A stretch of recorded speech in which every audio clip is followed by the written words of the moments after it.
Awesome. We are live. Hey, everybody, and welcome to the Binance NFT AMA. I'm Milan, and I'm going to be your host for you today. And I am incredibly excited to be in the honor and the presence of some of the most phenomenal artists that I have had the opportunity of working with incredibly closely over the last few weeks as they get their art live on the NFT Marketplace. So before we begin, let me introduce you to all of them. The first and foremost, we have Leonardo. Then we have Jonny, who's on the bottom, and we have Kelvin. So all welcome to the AMA. We've got some really exciting questions for you all today, and some fantastic, intriguing, curious understanding of this new technological marketplace and more about you guys as an artist. So to begin, guys, let's kick it off. I think the community is really inspired to learn more about each one of you as an artist. And Leonardo, let's kick it off with yourself, buddy. So I think one of the things that everyone really wanted to understand is more about yourself as an artist. If you can share some insights about yourself, what you specialize in, and that will really help give some context to your art that we'll talk about shortly after. You're on mute. The most said phrase. Okay, I'm here. I'm Leonardo Frigo. I'm an Italian artist based in London, and I mainly paint on musical instruments like cellos and violins. My technique is to paint on the wooden surface with Indian ink and a nib. And I like to say that I paint stories, biographies, and books and history on my violins. So each art piece is unique and has a story to say. And after we'll share the bigger project. Absolutely, yeah. I'm looking forward to learning more about these stories. And Kelvin, let's kick it off with yourself. If you can share some information about you as an artist and your journey, that would be incredible. Absolutely. First and foremost, thank you very much for having me here. I feel very honored to be amongst very amazing artists we have here. And this whole platform is just insane. Well, my name is Kelvin Okafor. I'm a pencil artist based here in London, UK. I specialize in a genre called hyperrealism. So it kind of very hyperreal, photorealistic, photo-like images of portraits I specialize in. But that's not the aim of my portraiture. I am very obsessed with detail, probably OCD level, but it's just a love for me to kind of capture all minutiae details in life, because for me, I think it's the small things that make the whole that people don't really pay attention to. We just get kind of in awe of the scale of things rather than paying attention to the process in every step of the way. So that's what I specialize in, and I hope to share a lot more with you of my technical process and why I decided to get involved with NFT. Brilliant. Thank you for sharing that, Kelvin. And last but not least, Jonny, if you can tell us more about you as an artist and the beautiful art pieces you've created that we will touch on shortly. What's been your journey to date, and what has really inspired some of the artwork that you've created? Thank you. Thanks for having me. I'm Jonny Element. I'm a Berlin-based musician, music producer, although I grew up in the UK, South London. I work in a visual art collaboration with my wife, and together we make collage art, and we've created an infinite collage on Instagram, which we've tokenized now. But my main focus, what I'm working on right now, is my new EP. I'm blending all sorts of flavors from UK grime and breakbeats to Berlin techno and South African electronic music. And I've got some exciting releases coming up. Fantastic. Really appreciate you sharing that, Jonny. Now let's actually talk about the art itself. So Jonny, while we have you, please tell us more about the art and the NFTs that you have launched on the Binance Marketplace. What do they represent? What is the art that you've actually shared on the NFT Marketplace, and what does it actually mean to people, and the message that you tried to convey through this art? Well, the art is created from my infinite Instagram collage. So I've tokenized individual pieces. You can collect pieces of the collage, and if you collect 12 pieces that make up one of the posters, you can claim a metaverse poster. So we brought the Instagram to life with some 2D and 3D animation, and it's featuring some sneak previews of my upcoming releases. Each of the metaverse posters portrays a different mood related to inner conflict. Yeah, there's 5 of them, and that's about it. Fantastic. And Kelvin, yourself, for those of you who've not checked out Kelvin's, I was looking at it today on the NFT Marketplace, and I was in awe. It is one of the most beautiful, hyper-realistic paintings of Naomi Campbell. But I would love for Kelvin, you to talk a little bit more about it and what inspired this art piece to portray a phenomenal figure in the world that we see today. Would love to see the inspiration behind it. Absolutely. Thank you for your kind words. Yeah, so my art, it does get often mistaken for photographs. So sometimes when it's in a physical form in an exhibition, people just walk by it thinking, oh, it's just another photograph. But the detail and I guess the how it's created is kind of what I wanted to kind of show people, the actual work in progress. Because I guess in life, especially with stuff like Instagram and social media, it's like a highlight reel. So you just have the finished product of everything rather than seeing the nitty-gritties and the difficulty to achieve a finished product. So with the Naomi Campbell piece, Naomi Campbell is a fashion icon, not just in terms of her physical beauty, but for me, it's what she was able to do for, I guess, people of ethnic backgrounds, coming into an industry that had a specific type of beauty standard. So she kind of opened the way for many people of different backgrounds to have an open place to to show themselves and for people to appreciate people from different backgrounds and different standards of beauty. So the NFT of Naomi Campbell is like a work in progress time-lapse video. So it shows you from the very first scratch on paper to the finishing result of how I created Naomi Campbell's piece. And that's kind of what I want to really bring out there in the NFT market, just my work in progress stages, which I call stages of evolution, just the evolution of how a drawing evolves. And this was very, very important for me to showcase because when I first joined social media in 2010, I got absolutely criticized and slandered. After, before when I first got on, people were really amazed. Oh, it looks like a photograph. It's really amazing. Great skill, great talent. But in 2010, towards the end of it, when I joined social media, there was people that thought it was Photoshop, because that was when Photoshop was really on the rise then. So I got, I guess, scrutinized because I couldn't really prove myself any other way. I didn't know how to. I'll then explain the process, but people needed visual evidence. So it almost forced me or even inspired me to document my drawing every step of the way. So there's like about 100 stages where I'll take pictures and videos of the work in progress from the very first scratch on paper to the finishing result. So people can kind of see how the drawing evolves. And that actually ended up being something that has really, I guess, really gained a lot of support for me over the years. People have enjoyed, being able to see how a stage evolves and to see the process of my art. So I guess releasing this as an NFT where people can actually see something evolving that looks photographic is almost a way, not like it almost highlights, I guess, the skill, the tangibleness of the work, but also just enjoying the work in progress, and appreciating the process in life rather than just falling in love with the end result.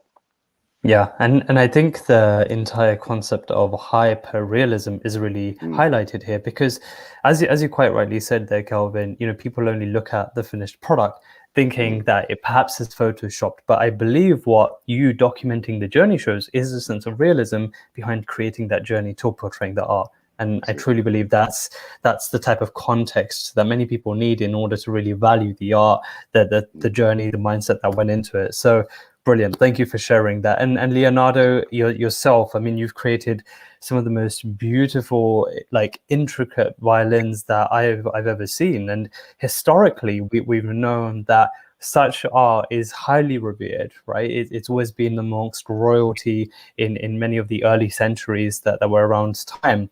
And now, you've really transformed this and have actually almost, I guess, taken your art and as a musician and as a violinist and brought it to an instrument. So if you can tell us more about the NFT that you have on the Binance Marketplace and what inspired it, that would be amazing. Yes, sure. I wanted to combine my passions, that is music, literature, the Italian culture, and the violins. That is my favorite musical instrument. on Binance, I decided to share my collection. There are 34 musical instruments inspired by Dante's Alighieri Inferno. So in December 2020, I finished, after 5 years, to paint these 34 instruments, and each one is inspired by a chapter or Dante's Inferno. So there is chapter number 1, that is the biggest one, is a cello, and after 33 chapters, and each chapter decided to recreate it in a digital form, a 3D form. So it's like a proper 3D model, each violin in NFTs, to be able to share it, to create a bridge between the real artwork, the physical artwork, and the digital artworks. Because the whole collection is in museums for the next 2 years. So it's moving from Florence to Venice to London.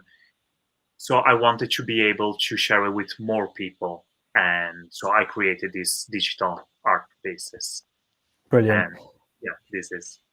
Thank you. Thanks for sharing that. And Leonardo, while we have you, I'm really curious as to, what was the reason why you decided to launch an NFT? An NFT is such a intriguing way that art is evolving, right? It is so untraditional and unorthodox relative to history and what we've traditionally seen art at. So, what was the sort of turning point for you as an artist when you decided to say, okay, I actually want to turn this art into an NFT? I believe that is the future. I mean, if I think if a painting is in a museum, only the people that can walk in that museum can see it. But an NFT is something digital. It can be seen from Italy, from South America, from China. It's something that is art. It can be accessible to a lot of people, from the big city to the small village. So I decided to create it, and because I think that this is the future of art. Everything is moving in a digital form, and I'm really sure that art as well is evolving. It evolved in the past from the first century to now and before. So it's normal that it's evolving with the community and with the technology. And I think that now 2020, 2021 is the first step to the digital art. Yeah, brilliant. And Kelvin, what are your thoughts on that? We, as Leonardo quite rightly said, art has evolved so much since, honestly, since the beginning of time, from cave paintings many, many thousands of years ago to now the Renaissance and the beautiful pieces that we see in museums. And now for the first time with the launch of NFTs, we see it going digital. So, at what point did you decide that, this is something that I want to get into, to take a hyperrealism drawing, which is traditionally done on canvas or on paper through pencil, and actually turn it into digital art? What was the inspiration that created that turning point for you? Yeah, so it's a little bit along the lines of what Leonardo said. Like, I do feel like it is the future. We can see everything is becoming digitalized. We no longer, send even like a happy birthday card to someone in the post. We do it via text. Everything is all digitalized, but I do feel like, so in my journey, gratefully, I had my very first big break in 2013 when the BBC covered my story and it hit all major platforms, and digital outlets, which kind of gave me a kind of viral exposure back then. So I guess I was birthed into the world as an artist, which looked like it was overnight because I came out from nowhere, when really it was years of, harnessing my craft and entering it into open exhibitions and sharing it online. I feel like social media has changed the game completely. I don't know whether, I find it quite hard to even imagine where I would be if it wasn't for the help of social media. So when I graduated from university in 2009, my friends and my peers were like, Kelvin, you need to join Facebook. You can connect with old friends that you went to primary school with. And I did that. So I connected with all friends that I grew up with when I was younger. And just browsing and finding new people to make friends with on this whole new world. And that was in 2010. But what I ended up doing was I ended up sharing my artworks on social media, on Facebook, and particularly. And my friends back then were like, "Oh wow, Kelvin, you're still drawing. That's amazing. It looks incredible." And I was like, I felt very, not in an egotistical way. I felt quite inspired and uplifted to want to share more. So from Facebook, I was browsing the internet and I saw there's other websites dedicated to purely artists. And one in particular was called DeviantArt. So I entered my works in there and I was getting a little more support system of like 200-300 people following the journey. But then that's when the negative side happened, where people were calling me a fake Photoshop artist because there was nothing, there was no work in progress, there was no accolades, there was nothing at all which kind of showed that this artist, was what he was about, because they felt like if I was this good, then surely the world would know who I was. But, I didn't know anything about anything. And from joining it, it was a beautiful experience, but it turned quite rash and negative. But like in hindsight, what I'm saying is, there's a blessing of, social media being an avenue where you can share your works, and gain a support system. But there is also the downside where you have to embrace criticism. But it was through the criticism that inspired me to want to share more, and it's all digital. So I'm sharing images online, and it's from that exposure, from having my artworks on there, that I was able to grow a support system, that I was able to, 2 years later, from 2010, I decided to enter my works tangibly into exhibitions here in the UK. And I was winning numerous amounts of awards before the BBC caught onto my story, and everything had changed from there. But it was all from the digital era that we're in right now. There's many artists, so many gifted, talented artists. I do hear a lot of people say, Kelvin, you're too humble. But what keeps me humble is knowing that there's so many amazing artists out there that haven't had a chance to be discovered, because it's very difficult, especially in a tangible sense. But social media has now given artists independence and freedom, to handle their own work and show it and showcase it, and almost build their own following, build their own client base. When traditionally you would go into a gallery, they would have exhibitions run for you, clients will come in to see your works in a tangible form and buy. But now it's all on the internet.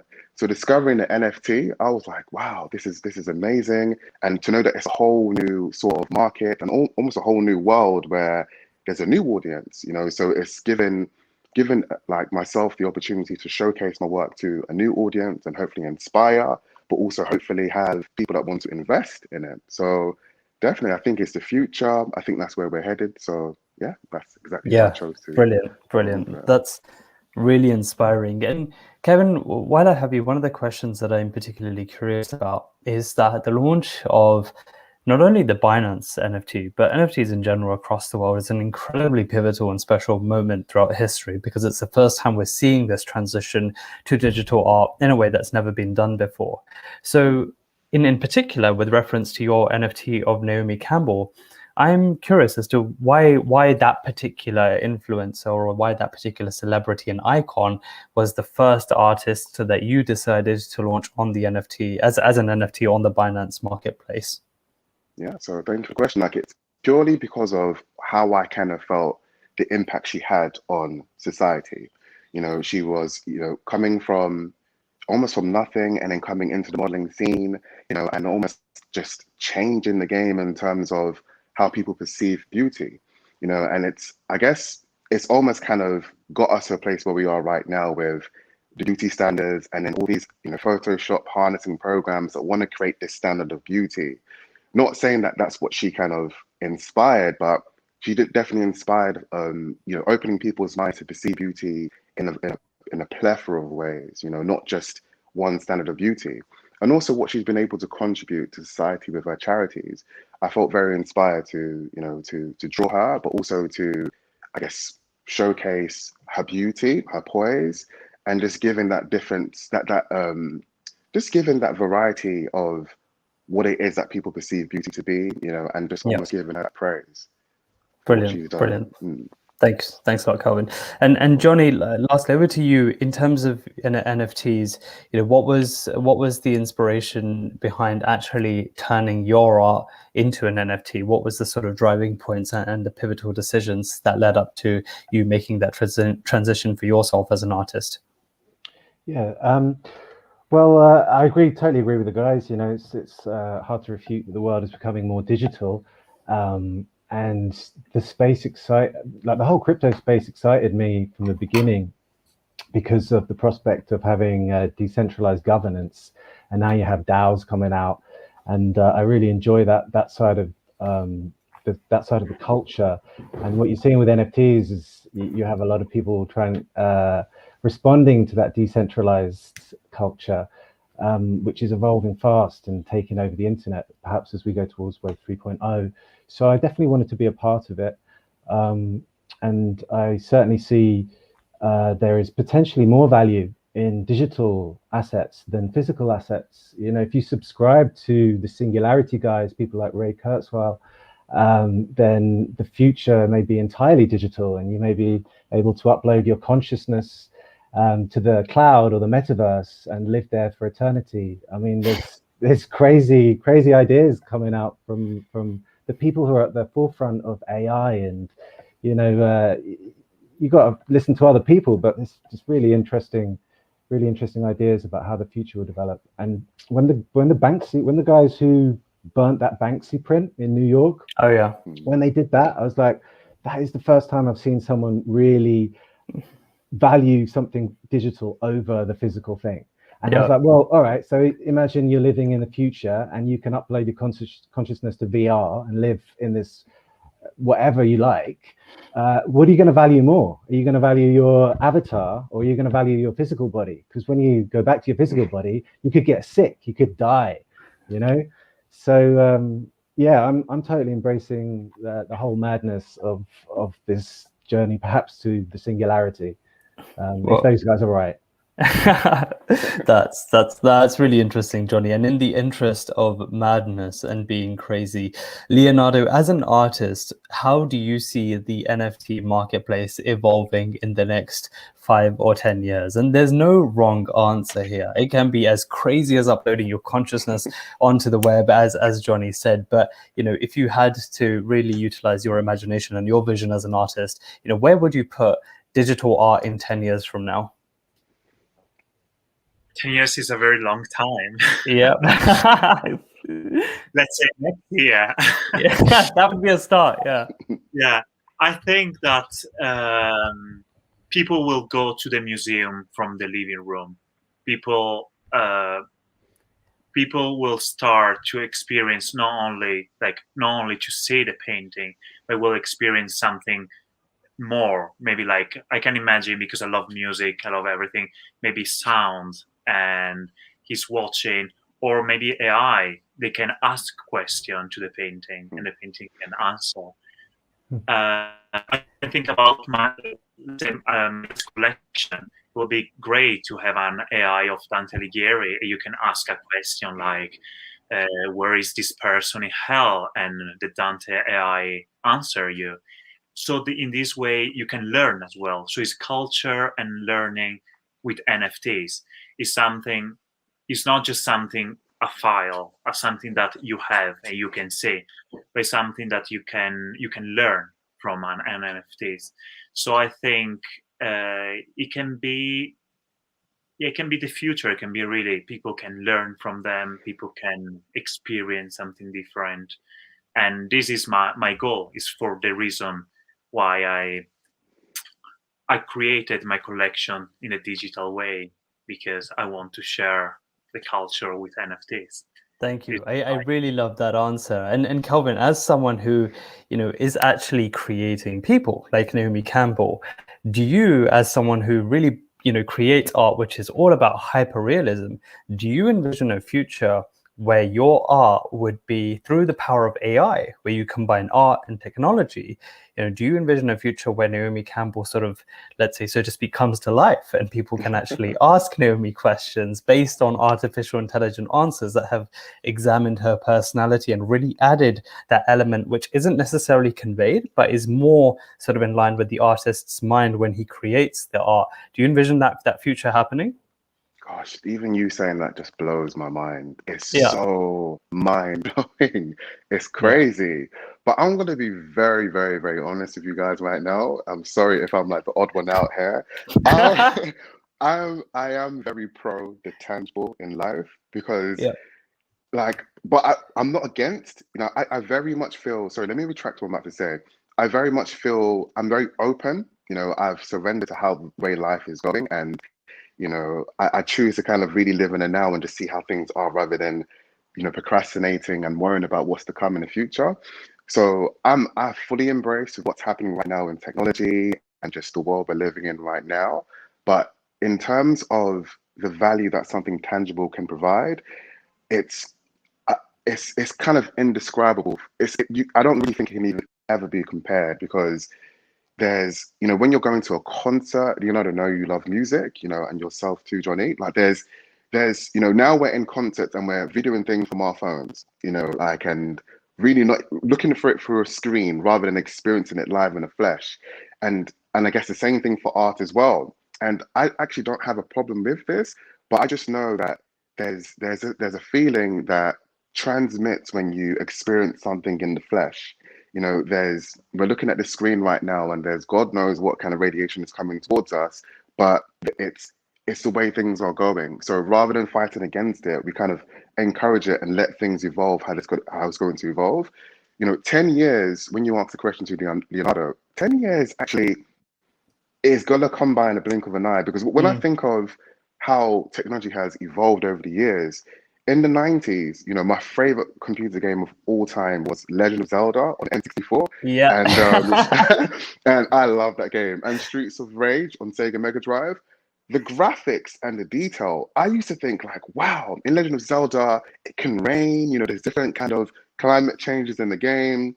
But now in games, there's sweat pores coming down. Like you can actually see individual grass hairs move in a football pitch. Like, you know, even our mobile phones, if I was to have this phone I have right now and take it back to the 90s, you know, people might think, what the hell is this, you know? Yeah. So the advancements, it's so hard to kind of imagine where it's going to take us in 10 years. But I do very much warm towards what you said there, Milan, about how, you know, one of my drawings, like with Naomi Campbell, for example, having the potential for my energy and my creativity and my intention as an artist being, I guess, put into being transcribed in a way that people can understand rather than. So when I conduct physical workshops here in the UK, you know, people ask me questions. Sometimes they wonder what's going through my mind when I'm actually drawing. But to know that there's hopefully a possibility that people can actually see what the artist's intent is and the work of art being able to engage with it, like with AI, and you know, it's just so incredible. But I embrace everything, but I'll be lying if I said I'm not vouching for the tangibleness in life, you know, to be almost respected, you know, still, rather than just moving away from what it is we naturally are into a whole new realm. But if that's the way things are going, we flow with it, you know, and embrace everything. No, fair enough. It's so interesting, right? Because historically, like whenever we go into a museum, the feeling and the essence of the message that art conveys is purely down to your own perception, right? And I think that's partly the beauty of it. It's what you interpret from the art is subjective, and that's not necessarily the same for each individual. And naturally, technology can somewhat, to in some degrees, a very advantageous way, actually bridge that disparity. That if the artist really wants to convey something, technology will support that. But I'm all for what you're saying, Kelvin. There, I still play Mario Kart and on the N64, and nothing beats it.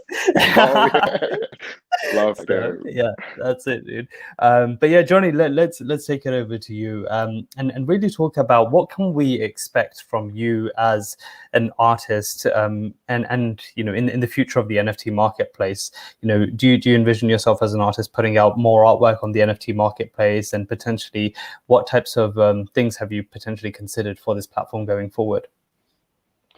Yeah, well, so I have my EP coming out, and NFTs are just a great excuse for me to create some metaverse art. So that's what I'm doing at first. I'm collaborating with some of my favorite 3D artists, and I want to make music videos. At the moment, we have some shorts that are going to come out. But ultimately, and this goes back to a little bit about what Kelvin was saying about tangible things, I am still very much in the tangible world. The future may be, the digital future may be crazy, but right now, immersive art experiences are more fun than VR. Yeah, so I just went to the Van Gogh immersive experience, and it was one of the best I've seen. You know, and they had a VR thing there at the same time. It just doesn't have the same feeling of wearing a headset. You know, it's not going to be the same as when you have brain interface VR and you're really in virtual reality. But I am interested in how virtual reality is going to develop. And if you say you did an immersive art experience, a good way to capture it would be with VR, or maybe mainly VR, and tokenize that. So you can do a real. So I see NFTs as like create something cool in the physical world, and then have the digital thing as well. So I'm really interested in doing physical installations, which I used to do, things like Hackney Wicked Festival. But there's the added bonus of being able to have an excuse to make something cool and digital, like a VR version, and tokenize it. But generally, I'm heading into the metaverse. And generally it's art created around my music. Brilliant, fantastic. Okay, so I'm going to move on to the next stage of the AMA, which is taking some questions from our community. We've put out a lot of questions and the opportunity for our community to actually ask once they had a look at your art and really try and understand you more as an artist. So I'll kick it off with, there's a mix between very specific questions and some more sort of holistic questions in general. But I'll kick it off with the first one that the community has sent in to Leonardo.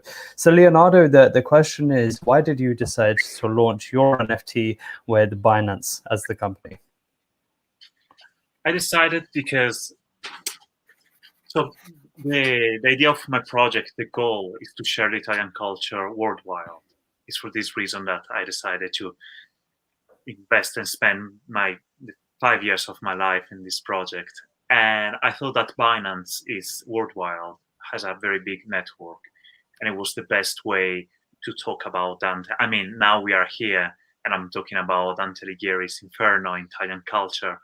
And this is the reason. This is the main reason. Brilliant, thanks. And Kelvin, what about yourself? Why was it the Binance NFT Marketplace that you decided to launch your NFT with?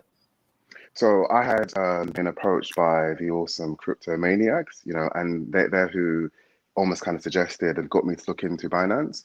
And when I saw what it is that you do, like it's just amazing. It's just the future, and I felt almost honored to be a part. I feel honored to be a part of it, because where you're heading, the freedom and like what it is, like you actually believing in the artist itself, and embracing us to express and do what we do. Like I felt very much, just honored and happy to be a part of it. Fantastic, thanks for that, Kelvin. And Jonny, yourself, what was your motivation between working with Binance for the launch of your NFTs? Well, the opportunity came up, and Binance were kind enough to invite me into their 100 creators. So I checked you guys out, and just the size of the community, just having access to so many people, that was the main appeal. Brilliant. And Jonny, while we have you, we do have a specific question from our community for you. And that is, what does the metaverse mean for you as an artist? The metaverse it's pretty broad concept. It's often associated with 3D art, but I think it's just about fantasy. So you're seeing people creating fantasies that were difficult to create with any other way. People using 3D art to create things that are super satisfying or disgusting or shocking. It's an interesting new medium to push some boundaries. So that's why it excites me. Brilliant. And Leonardo, we have a question for yourself, which is more about you as a musician. So the question is, it's in two parts. So the first part of the question is, what inspired you to pick the musical instrument of your choice in this instance, and how many years have you been playing the violin? Yes. So I started violin for 5 years, and now I'm not a good violinist, so I play just for myself. And don't ask me to play now for you guys, because I'm not great. But I love it, and I studied for 5 years between like 13 and 18 when I was 13 and 18. And sorry, the other part of the question. It was what inspired, like, why did Yeah. you choose a violin as the Yeah. instrument? So it's my favorite musical instrument, and I wanted to, as I said before, combine music, art, literature, and made in Italy, and everything in one object. So I combine all my passion in one single object. This is Brilliant. Cool, fantastic. Thanks for sharing that.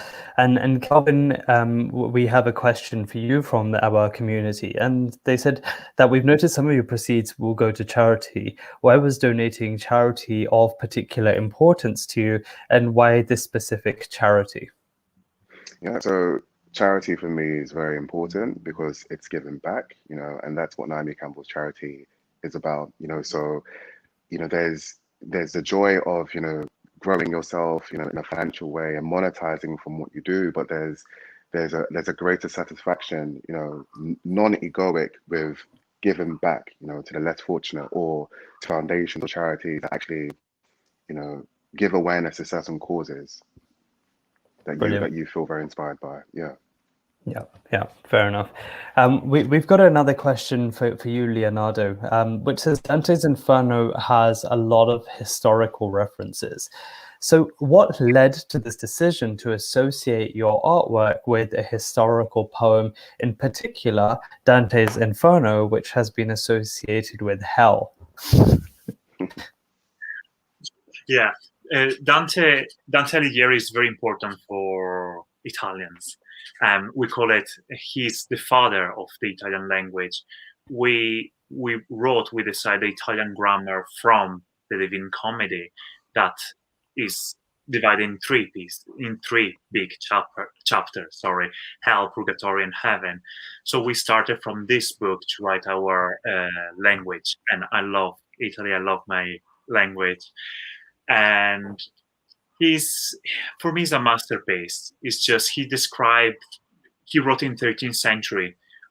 This year is Dante's death anniversary, so it's been 700 years from Dante's death. He wrote this book 700 years ago, and he really gave us an idea of how was Italy, how was Europe. He described countries and rivers. We have a picture of the geography as well of the 13th century. And I think that is a masterpiece for a lot of stuff. So I was so inspired since I was 5 years old that I got my first book with big illustrations and a lot of colors. And I decided just to create something, dedicate my 5 years of my life to him, because it was a big inspiration for myself. Yeah, and I think what is inspiring to me, and I'm sure it would have been to Dante as well, is that he would have never thought in a million years that 700 years later, his art would have been, the inspiration behind a digital artwork, right? And for me, that really conveys the beauty of art, that it is timeless. And I think that's what, I really respect about artists. It's making that imprint in the world. And we've always historically seen this through various mediums, and now we're seeing it digitally. So thank you for sharing that, Leonardo. That's absolutely amazing. Yeah, this is something else that is nice to think, from the Dante's manuscript from 13th century to Gustave Doré, Dali, because so they did everything inspired by Dante Alighieri, and now there is a NFTs collection inspired Dante's Inferno. So it's a history of art and the Dante's Inferno in years and years. So I think it's something nice now to be in the digital world. Brilliant, absolutely agreed. So Kelvin, we have another question for you, and they said, what other artists have you worked with in the past that have been other celebrities that they want to know? And if you could choose the next artist that you would like to draw, or next celebrity or icon, who would it be and why? Interesting question. So I'll go with the latter first. Yep. Choosing someone to draw is purely based on how I feel, so I could see someone smiling, and that might just, depending on the kind of mood I'm in, if I'm feeling quite jovial and someone just bursts out with a smile, I'm very much inspired to capture that kind of smile and that kind of energy. So it's all dependent on how I kind of feel, and choosing the sort of muse or subject. I do quite a bit of celebrity portraiture, but my main body of work is my friends, family, and people that I kind of meet. So it could just be someone walking down the street. I might just, depending on what sort of mood I'm in, if there's like an alignment with energies, I just kind of, I would ask, to draw the person. At first, they think, what does this hairy dude want? But then when they find out what it is that I do and what it is I'll be doing for them, they usually feel quite honored as well. So, yeah. And then the first question in regards to celebrity, so I would say working with Skepta. So he's a grime musician here in the UK, I guess well known worldwide as well. He's also a family friend, so I've known him since I was a child, and it's just been really amazing to see his trajectory as a musician, and what he's been able to achieve from following that passion. We both came from, very difficult beginnings, in environments that people would kind of label as no-go zones. So there's an area in London that it's called Tottenham, and now it's gentrified. So there's different classes that's been put into the environment to kind of, I guess, lift it up socially. But there was a sense of community, the rawness, even though it was a bit difficult for a lot of people financially, there was a hunger and a passion that people had from there. And I guess myself, Skepta being included, and just seeing how he kind of, persevered through his difficult times and where he's finding himself now today, like as a father, it's very, very inspiring. So last year we spoke and just about the idea, and this year I ended up drawing his drawing. It took 500 hours, pencil on paper. I know that sounds like a long time, but really and truly, when you're doing what you love, it just flows by. I did like between 14 to 18 hours a day. I was just completely in love with the process, listening to his music at the same time, just giving it even more energy put into the piece.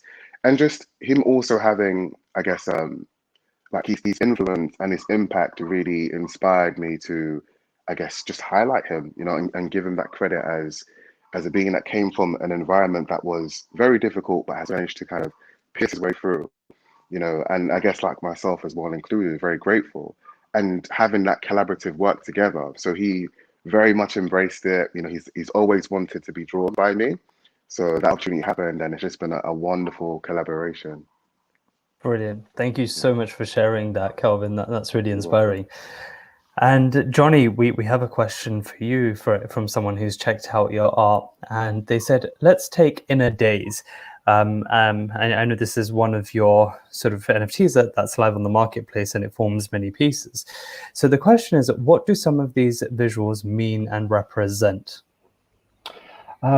Well, Inner Days particularly is it portrays that feeling of awe and loneliness when you look out into the expanse. When you think about how vast the universe is, how small we are. There's two emotions. One is there is this just immense feeling of awe from the beauty and the magnitude of the thing, and the other is just the opposite, which is feeling just so like lonely in the same situation. So the metaverse poster for Inner Days has this little sheet, like painted sheet that flows slowly into space, and it's that idea of just being lost in the expanse of the universe. Brilliant. Cool. Thank you so much for sharing that, Jonny.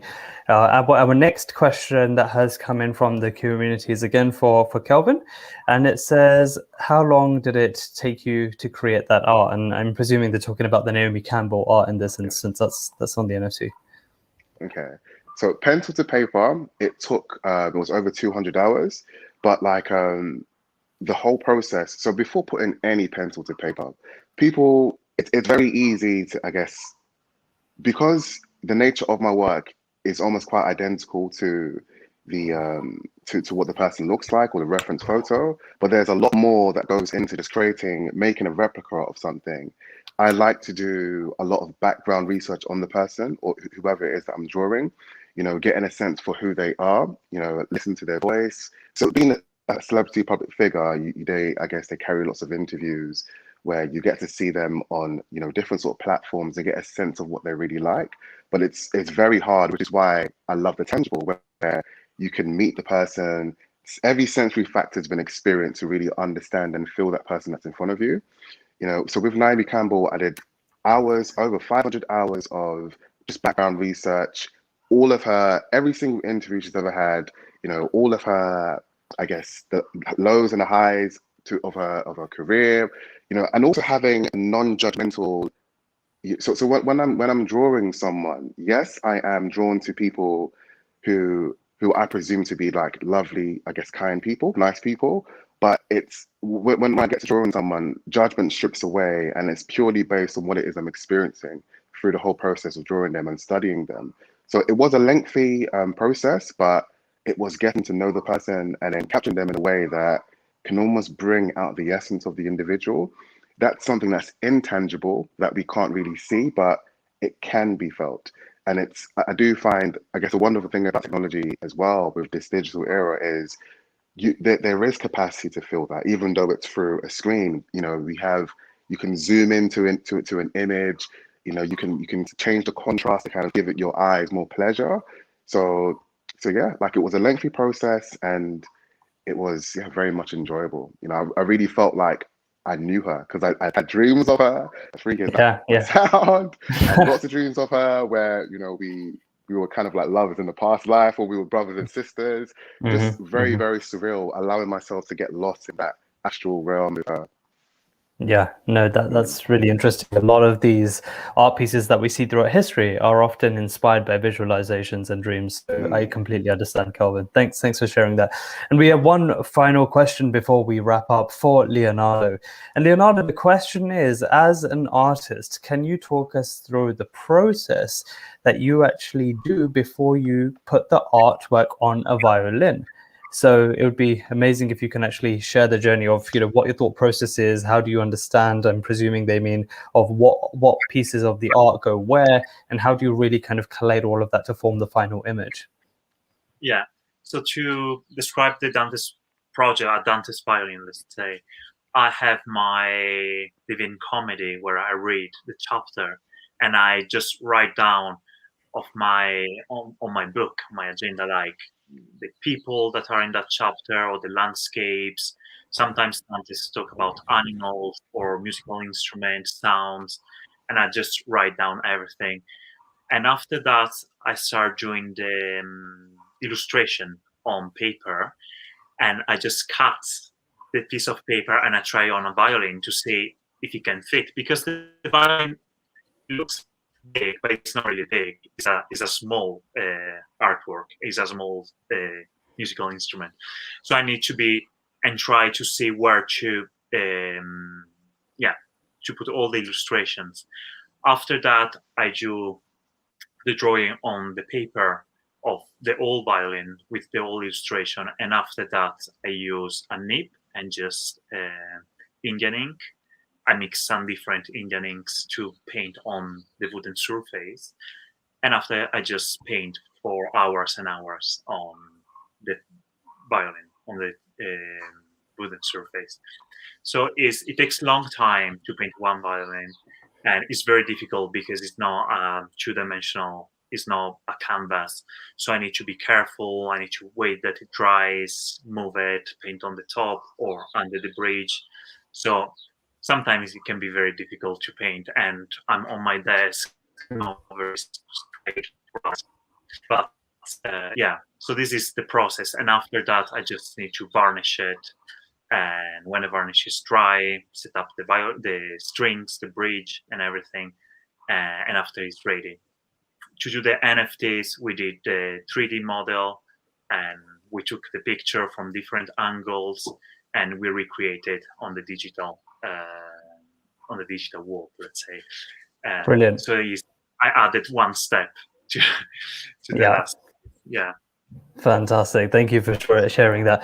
Well, ladies and gentlemen, there you have it. In the interest of time, we will wrap up here. But three phenomenal artists that I was deeply inspired by in this conversation, and I had the privilege and opportunity to speak to. Each one of them brings such a surreal, unique, and unorthodox contribution to the art world, and it is absolutely phenomenal to see them and what they've done on the Binance NFT Marketplace. The link to the Binance NFT Marketplace is in the description below, where you'll be able to check out their art, you'll be able to read the descriptions and really see what they have created and brought to the marketplace in general. It's a pivotal time in history as traditional art, as we know it, transitions to digital art. And who knows, it can be the future. There's certainly some very crazy predictions about what the future holds. But here we are today with artists making their first step into the digital world. So without further ado, first of all, Leonardo, Kelvin, and Jonny, thank you so much for joining us, for sharing the time to actually spend the time with the community, answering their questions. Thank you. Pleasure. Thank you so much, for having us. My pleasure. All right, guys. Thank you. And we'll catch you later. Bye. Take care. Take care, guys. Thank you. Bye, guys. Bye.